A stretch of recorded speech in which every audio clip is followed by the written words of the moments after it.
श्री शिवाय नमस्तुभ्यम। दोस्तों, आप सभी लोग जानते हैं कि आज पंडित जी की 5वें दिन की मां ताप्ती शिव महापुराण कथा बैतूल मध्य प्रदेश में चल रही थी। और पंडित जी ने आज की कथा में कई सारी विशेष बातें बताई हैं। कुछ विशेष ऐसे उपाय हैं जो कि हम आपको बताने वाले हैं, जो कि आप लोगों को सुनना बहुत ज़्यादा ज़रूरी है। दोस्तों, अगर आप लोगों ने आज की कथा को किसी कारणवश पूरा नहीं सुन पाए हैं या आप आज की कथा की कुछ विशेष जानकारियाँ पाना चाहते हैं तो आप आज की इस वीडियो को पूरा देख लीजिए, क्योंकि हम इस वीडियो में आपको आज की कथा की पूरी जानकारी देने वाले हैं। उसके बाद में दोस्तों, आज हम आपको एक ऐसी विशेष बात भी बताने वाले हैं जिससे सुनकर आप लोग बहुत खुश भी हो जाएंगे। तो दोस्तों, सबसे पहली बात हम लोग आप लोगों को ये बता देते हैं कि तो दोस्तों, आप सभी लोग जानते हैं कि 19 दिसंबर 2022 को सोमवार की सफला एकादशी पड़ रही है। सोमवार को जो भी एकादशी पड़ती है उसका एक अलग ही विशेष महत्व होता है। तो दोस्तों, इस एकादशी को करने वाला हम आपको एक ऐसा छोटा सा विशेष उपाय बता रहे हैं जो कि पंडित जी ने अपनी कथा में बताया है। और इस उपाय को करने में आपको कोई भी यहाँ पर दिक्कतों का सामना नहीं करना पड़ेगा। बहुत ही ये आसान उपाय है और इस उपाय को करने से भगवान शिव जी का आशीर्वाद आपको प्राप्त होगा। आपके जीवन से सारी दुख समस्याएं दूर होंगी। इस उपाय में आपको करना क्या है कि सफला एकादशी के दिन मतलब 19 दिसंबर 2022 को प्रातःकाल सुबह सुबह आपको जो है शिव जी के मंदिर जाना है। शिव जी के आप लोग जिस तरीके से पूजन करने जाते हैं, एक लोटा जल लेकर जाते हैं शिव जी की पूजन अर्चना करने, उनको चंदन लेकर जाते हैं, फूल लेकर जाते हैं, बेलपत्र लेकर जाते हैं, चावल के दाने लेकर जाते हैं, वो सब आपको लेकर जाना है, ठीक है। पर जो लोग प्रतिदिन मंदिर नहीं जाते हैं, शिव जी की पूजन करने नहीं जाते हैं, वो बस एक लोटा जल जरूर लेकर जाएं, ठीक है। आपको शिव जी के मंदिर पहुंचना है, शिव जी की पूजन अर्चना करना है, उन पर बेलपत्र जो आप लेकर गए हैं शिव जी की पूजन अर्चना अच्छे से कर देना है। जो लोग सिर्फ एक लोटा जल लेकर गए हैं वो सिर्फ एक लोटा जल शिवलिंग पर चढ़ा दें, ठीक है। चढ़ाने के बाद आपको करना क्या है कि शिव जी के आसपास बैठ जाना है। शिव जी के आसपास बैठने के बाद आपको हाथ जोड़कर शिव जी के सामने बस एक शब्द को 3 बार उच्चारण करना है, ठीक है। कौन सा वो शब्द है? वो शब्द है स्वधा, स्वधा, स्वधा। इस प्रकार से आपको 3 बार इस स्वधा शब्द का उच्चारण करना है। ये जो स्वधा शब्द है ये पार्वती जी की नानी का नाम है। जो व्यक्ति एकादशी व्रत के दिन प्रातःकाल सुबह सुबह शिव जी की पूजन अर्चना करने के बाद इस शब्द को शिव जी की शिवलिंग के आसपास बैठकर बोल देता है, भगवान शिव उसके जीवन से सारी दुख समस्याओं को दूर कर देते हैं। भगवान शिव उस पर अपनी कृपा करते हैं, ठीक है। कौन सा वो शब्द है? स्वधा। आधा सा व और धा में आ की मात्रा। स्वधा, स्वधा, स्वधा। कुछ इस प्रकार से बस आपको 3 बार इस शब्द का उच्चारण करना है। ना एक ज़्यादा करना है ना एक कम करना है, बस 3 बार उच्चारण करके भगवान से आपको आशीर्वाद ले लेना है, ठीक है। और दोस्तों, उसके बाद अगर आप लोग को मंदिर ना जा पाएँ तो इस उपाय को आप लोग कुछ इस प्रकार से अपने घर में भी कर सकते हैं। आपके घर में जो रसोई घर है, रसोई घर में जहाँ पर आपका पीने का पानी रखा जाता है, उस स्थान पर बैठकर आप लोग क्या कर सकते हैं? स्वधा स्तोत्र के 12 श्लोकों का पाठ कर सकते हैं। ये स्वधा स्तोत्र के 12 श्लोक आपको यूट्यूब पर मिल जाएंगे, इंटरनेट पर मिल जाएंगे। आप उन्हें निकालकर या तो अपने किचन में बैठकर इन्हें सुन लीजिएगा, या अगर आपको पढ़ने को मिल जाए तो भैया आप वहां पर बैठकर इन 12 श्लोकों को, स्वधा स्तोत्र के 12 श्लोकों का पाठ वहां पर बैठकर कर लीजिएगा, ठीक है। ये भी आपको प्रातःकाल सुबह सुबह ही करना है। कोशिश करना कि सुबह आप लोग इस पाठ को कर लो और वहां पर भगवान से अपनी मनोकामना बोल देना, भगवान शिव से, ठीक है। इसका भी फल आपको वही मिलेगा जो आप लोग इस उपाय को मंदिर में बैठकर कर रहे हैं, ठीक है। ये उपाय सिर्फ एकादशी व्रत के दिन का है, तो इस मौके को मत छोड़ना। 19 दिसंबर 2022 को साल की आखिरी सफला एकादशी पड़ रही है, तो भाई बहुत ही विशेष ये एकादशी है। उसके बाद दोस्तों, अब हम आप लोगों को एक बहुत ही विशेष बात बता देते हैं जो कि हमने आपको अभी शुरू में बोली थी। वो बात ये है कि दोस्तों, आप लोग वीडियो देखते हो पर उसके बाद दोस्तों आप कमेंट कुछ नहीं करते हो। आपने आज की कथा में कौन सी नई बात सीखी वो प्लीज आप लोग कमेंट जरूर किया करो, ठीक है। आपने आज की कथा को पूरा सुना, हम भी जानते हैं, ठीक है। अब उस कथा में से आपने ऐसी कौन सी एक विशेष बात है जो कि आपने सीखी, बस एक विशेष बात कमेंट में जाकर जरूर लिखा करो। कुछ याद नहीं आ रहा है तो श्री शिवाय नमस्तुभ्यम तो जरूर लिखना ही लिखना है, ठीक है। पर एक ऐसी बात जो कि आपने आज की कथा से पंडित जी से सीखी है वो बात जरूर लिखा करो। अब दोस्तों, दूसरे उपाय के बारे में बात कर लें तो वो ये है कि अगर आप लोगों के जीवन में बहुत रोग बीमारी है, बहुत दुख समस्या है, तो आपको महीने में एक बार या हफ्ते में एक बार या कभी भी जो है एक दिन यह उपाय जरूर करना चाहिए। करना क्या चाहिए? प्रातःकाल सुबह सुबह। इस उपाय को आप किसी भी दिन कर सकते हैं, कोई दिक्कत नहीं है। रोग बीमारी या रोग मुक्ति के लिए यह विशेष उपाय है, ठीक है। तो इस उपाय में आपको करना क्या है कि एक लोटा जल लेना है प्रातःकाल सुबह सुबह। तो एक लोटे जल के अंदर आपको कच्चा दूध डालना है। वो दूध आपको गर्म नहीं करना है और कोशिश कीजिएगा कि वो जो दूध है वो देसी गाय का हो, मतलब जो शुद्ध गाय होती है, देसी गाय होती है, उसका वो दूध हो। भले ही 1 चम्मच ही आपको दूध मिल जाए तो भी वो बहुत है। तो एक लोटे जल के अंदर आपको क्या करना है? थोड़ा सा दूध डाल लेना है, ठीक है। कच्चा दूध डाल लेना है। डालने के बाद उसी दूध के अंदर आपको 5 काली मिर्ची डालना है, जो गोल गोल होती है, काले कलर की होती है। 5 काली मिर्ची आपको उसी जल के अंदर डाल देना है। इस एक लोटे जल को लेकर आपको शिव जी के मंदिर पहुंचकर शिवलिंग के ऊपर इस जल को चढ़ाना है। अपने हाथों से कोई चीज़ अलग से नहीं निकालना है, बस शिवलिंग के ऊपर इस जल को चढ़ा देना है कुंदकेश्वर महादेव के नाम का स्मरण करते हुए, ठीक है।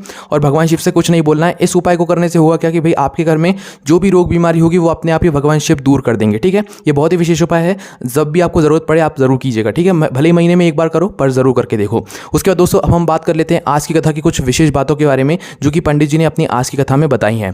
दोस्तों सबसे पहली बात ये बताई है कि आप लोगों को जो भजन है, मतलब आप लोगों को जो भगवान शिव जी की आराधना है वो शरीर से नहीं करना है। सुनना इस बात को कि आपको अपनी जो आराधना है, भगवान शिव की पूजन अर्चना है, वो शरीर से नहीं करना है, वो आपको करना है दिल से, ठीक है। क्योंकि जब आप लोग दिल से अपना कोई काम करते हो तो उसमें आपका बहुत ज़्यादा मन लगता है और वो काम आप बहुत अच्छे से कर पाते हो, ठीक है। तो उसी प्रकार से आपको भगवान शिव जी की पूजन अर्चना भी, भजन भी, कथा भी सुन रहे हो तो भाई दिल से आपको कथा सुनना है, ठीक है। उसका एक अलग ही आनंद होता है। उसके बाद दोस्तों जो दूसरी बात बताई वो ये है कि कहीं पर भी आप कथा सुनने गए हो, कहीं पर भी आप मंदिर गए हो और अगर वहाँ पर कोई संत या सती मिल जाए जिसका आप मात्र स्पर्श भी कर लेते हो, स्पर्श कहने का मतलब है कि गलती से कहीं आपने जो है उनसे टच भी अगर आप लोग हो गए हो तो आप ये समझना कि आपका कल्याण हो गया। वो संत और सती मतलब जो कि बहुत भगवान की आराधना में लीन रहते हैं, अगर उनसे आप स्पर्श भी हो गए ना गलती से भी तो भाई आपका जो है कल्याण हो जाएगा। इसलिए पंडित जी कहते हैं कि आप लोगों के आसपास, घर के आसपास कहीं पर भी कथा हो रही है, शिव महापुराण कथा, भागवत कथा हो रही है, वहाँ पर आप लोग जरूर जाओ, क्योंकि क्या पता वहाँ पर कोई एक ऐसी पुण्य आत्मा आई होगी जिससे स्पर्श होकर जो है आप को भी जो है उस पुण्य का कुछ भाग मिल जाए।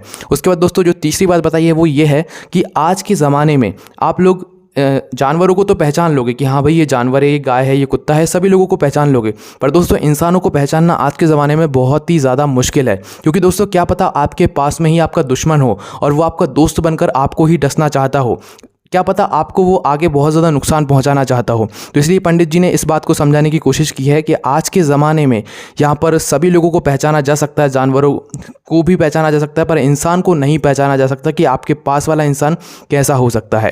उसके बाद दोस्तों जो अगली बात बताई है वो ये है कि जिस तरह से मृत्यु का कोई भरोसा नहीं होता, सुनना इस बात को, जिस तरह से मृत्यु का कोई भरोसा नहीं आता कि सुबह आ जाए, शाम आ जाए, दोपहर को आ जाए, मृत्यु का भी कोई भरोसा नहीं होता है, उसी प्रकार से भगवान शिव जी के मंदिर में जाने का भी कोई समय नहीं होता है। आप किसी भी समय भगवान शिव जी के मंदिर जा सकते हैं और भगवान शिव जी भी किसी भी समय आपको दर्शन दे सकते हैं, ठीक है। इस बात का आपको थोड़ा विशेष रूप से ध्यान रखना है, भगवान भी आपको किसी भी समय आपको दर्शन दे सकते हैं।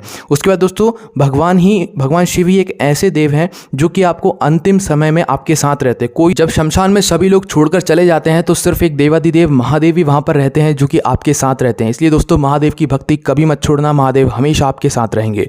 उसके बाद दोस्तों माँ ताप्ती की एक यहाँ पर छोटी सी कथा सुनाई थी जो कि आप लोगों को भी इससे कुछ सीखने को मिलेगा। वो कथा ये थी कि माँ ताप्ती ने क्या किया था कि पार्थिव शिवलिंग का निर्माण खुद भी किया था और लोगों से भी पार्थिव शिवलिंग का निर्माण कराया था, क्योंकि जो पृथ्वी थी उस पृथ्वी पर जो है अकाल पड़ गए थे एकदम से, समझ रहे हो, उस पृथ्वी पर जो है अकाल पड़ गया था एकदम से। तो माँ ताप्ती ने जो है क्या किया था, माँ ताप्ती माता ने क्या किया था कि सभी लोगों से जो है पार्थिव शिवलिंग बनवाया था, जिससे कि जो पृथ्वी पर अकाल पड़ा था तो वो सब कुछ ठीक हो गया था। जिस स्थान पर जब पृथ्वी पर कोई देव मतलब काम नहीं आता, कोई देव के हाथ में कुछ नहीं होता, तब देवाधिदेव महादेव के हाथ में सब कुछ होता है। इस बात का जो है यहाँ पर पंडित जी ने आज बताया था। और ये भी बताया कि जो व्यक्ति अपने घर में पार्थिव शिवलिंग का निर्माण करता है उसके घर में कभी भी अकाल नहीं पड़ता, अकाल मृत्यु किसी की नहीं होती है। उसके बाद में दोस्तों उसके घर में हमेशा भगवान शिव जी का आशीर्वाद होता है। अब दोस्तों उसके बाद यहाँ पर एक बात और बताई है कि जिस जगह की मिट्टी आप लोग लेकर आते हो शिवलिंग, पार्थिव शिवलिंग बनाने के लिए, सोचना इस बात को, समझना इस बात को, जिस जगह की मिट्टी आप लोग पार्थिव शिवलिंग बनाने के लिए लेकर आते हो उस जगह की मिट्टी अपने आप ही उपजाऊ हो जाती है। इस बात का भी यहाँ पर पंडित जी ने आज बताया था कि जिस जगह की मिट्टी आप लोग पार्थिव शिवलिंग के लिए बनाने के लिए लेकर जाते हो वो जगह अपने आप कि उस जगह की जो मिट्टी रहती है वो अपने आप भर जाती है या वो जगह जो है वो उपजाऊ हो जाती है। इसी को लेकर एक पत्र भी पंडित जी ने आज पढ़कर बताया था। वो पत्र आया था बैतूल से ही, मतलब कहीं से वो पत्र आया था। वो पत्र में ये लिखा हुआ था कि एक बार की बात है कि जब सोयाबीन की फसल मतलब यहाँ पर लगाई गई थी और वो फसल जो है बिल्कुल भी यहाँ पर अच्छी नहीं हुई थी, है ना। उसके बाद क्या हुआ था कि बारिश नहीं हो रही थी, फसल लग गई पर बारिश नहीं हो रही थी। तो वहाँ के लोगों ने क्या किया, मतलब जो जिन माता जी के पत्र आए थे उन्होंने क्या किया कि पार्थिव शिवलिंग अपने ही खेत की मिट्टी का जो है पार्थिव शिवलिंग बनाकर उनकी वहीं पर पूजन अर्चना कर पूरे भाव और पूरे मन से पूजन अर्चना की, पार्थिव शिवलिंग बनाकर, और पार्थिव शिवलिंग बनाने के बाद ही निश्चित ही उनके आसपास की जो जगह है वहाँ पर पूरे में वर्षा हो गई और उनकी जो सोयाबीन की फसल सूखी पड़ी हुई थी वो खिलखिला उठी। मतलब जो बोया था उसके ऊपर पानी नहीं कर रहा था तो बस पानी गिर गया सिर्फ पार्थिव शिवलिंग के निर्माण करने से। ये वो पत्र आया था। उसके बाद दोस्तों जो अगली बात पंडित जी ने बताई वो ये थी कि आप लोग जितने कदम मंदिर चलकर जाते हैं, सुनना इस बात को, जितने कदम आप लोग मंदिर चलकर जाते हैं, जितने कदम आप लोग गुरु के दरवाजे पर जाते हैं और जितने कदम आप लोग कहीं पर भी कथा सुनने जाते हैं, शिव महापुराण कथा सुनने जाते हैं, भागवत कथा सुनने जाते हैं, अपने पैरों से चलकर, तो आप ये समझ लेना, आप जितने कदम वहाँ तक चलकर जा रहे हैं उतने अश्वमेघ यज्ञ का जो फल है वो आप लेते जा रहे हैं, ठीक है। और ये आपके जीवन में आपको पुण्य का भी एक भागी बनाता है। उसके बाद दोस्तों पंडित जी ने अगली कथा की यहाँ पर आज की कथा में जानकारी दी है। वो जानकारी ये है, तो दोस्तों यहाँ पर पंडित जी ने बताया कि 23 दिसंबर से 29 दिसंबर तक जिला नासिक मालेगांव में शिव महापुराण कथा होने वाली है। जो ये शिव महापुराण कथा होने वाली है, ये पुण्य शिव महापुराण कथा होने वाली है। इस कथा में पंडित जी बताने वाले हैं कि आपके जो पुण्य होते हैं वो किस प्रकार से आपको मिलते हैं, पुण्य का कौन कौन से भाग होते हैं, कई तरह की ऐसी बातें जो कि पुण्य को लेकर रहेंगी। यहाँ पर पुण्य शिव महापुराण कथा जिला नासिक मालेगांव में अब पुण्य शिव महापुराण कथा होने वाली है। उसके बाद दोस्तों अभी जो बैतूल मध्य प्रदेश में 2 दिन की कथा बची हुई है, जिसमें से आखिरी दिन की जो कथा है का जो समय है वो जो बैतूल मध्य प्रदेश में है वो 9 बजे से 12 बजे तक रहेगा। बाकी जो आस्था चैनल पर और यूट्यूब चैनल पर है वो उसी समय पर आएगा जिस समय पर अभी आ रही है, 1 बजे से 4 बजे तक। तो ये सभी आज की कथा की विशेष जानकारी थी जो कि पंडित जी ने अपनी कथा में बताई हैं। अब आपने कौन सी बात को सुना, कौन सी बात को नहीं सुना, कौन सी बात आपको पंडित जी की अच्छी लगी वो कमेंट करके ज़रूर बताना, और हमने कौन सी बात छोड़ दी है वो भी आप कमेंट में ज़रूर लिखना, इससे कि जब आपके कमेंट को कोई पढ़ेगा तो उसे भी आज की कथा की नई जानकारी जानने को मिलेगी। तो आपको कोई भी समस्या होती है, कोई भी प्रश्न है आपका, तो कमेंट करके पूछ सकते हैं। ओम नमः शिवाय, जय भोले आबाद, श्री शिवाय नमस्तुभ्यम।